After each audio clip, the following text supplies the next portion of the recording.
Shalom, soyez bénis, bienvenue dans ce moment d'exhortation, ce moment de partage avec vous. Et puis nous posons ensemble cette question dans la vérité. As-tu rencontré ton Dieu? Bienvenue sur notre page officielle, voilà, du prophète. Et puis nous allons aborder ce thème, as-tu rencontré ton Dieu? Ce matin, nous nous sommes levés. Et pour certains, la prière qui est devenue un rituel a été observée. Mais combien sommes-nous à savoir l'importance de la prière? Au fait, avant même de parler de la prière, il faut savoir à qui l'adresse-t-on. Pour ce qui est de ma connaissance, celle inspirée par mon Dieu, la prière doit être adressée à Jésus-Christ, le Dieu véritable et vrai. Cependant, les habitudes traditionnelles ont enseigné qu'il faut prier pour avoir une journée bien remplie ou encore voir ses fautes être pardonnées. Donc, il faut prier Dieu. Quel est le Dieu que tu pries?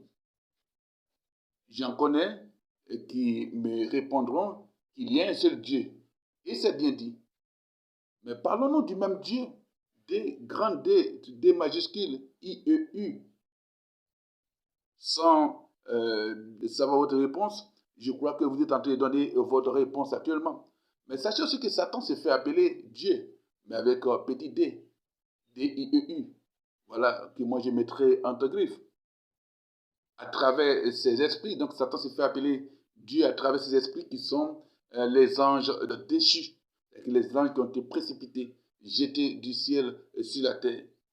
Dans les sociétés secrètes qu'on appelle rites sataniques, on parle d'un quelconque Dieu qui dirigerait le monde. Et d'ailleurs, c'est au nom de ce soi-disant Dieu que les serments sont prêtés par les dirigeants et autres. Dirigeants politiques, responsables d'institutions, etc. Pour parler ainsi. Il faut dire que les mystiques, sorciers, féticheurs, marabouts, prêtres lucifériens, satanistes, magiciens, etc., tout ce que vous connaissez, qui appartiennent bien sûr à ces rites sataniques, disent faire leurs prédictions au nom de Dieu. Disons-le tout net. Est-ce que ce Dieu a un nom?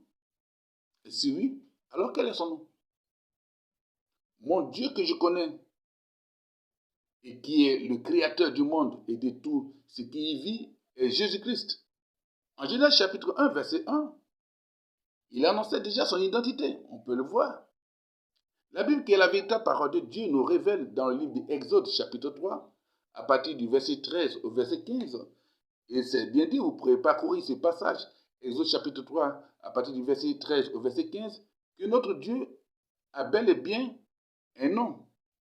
Le livre de Jean, au chapitre 8, Jean chapitre 8, vérifiez ce passage.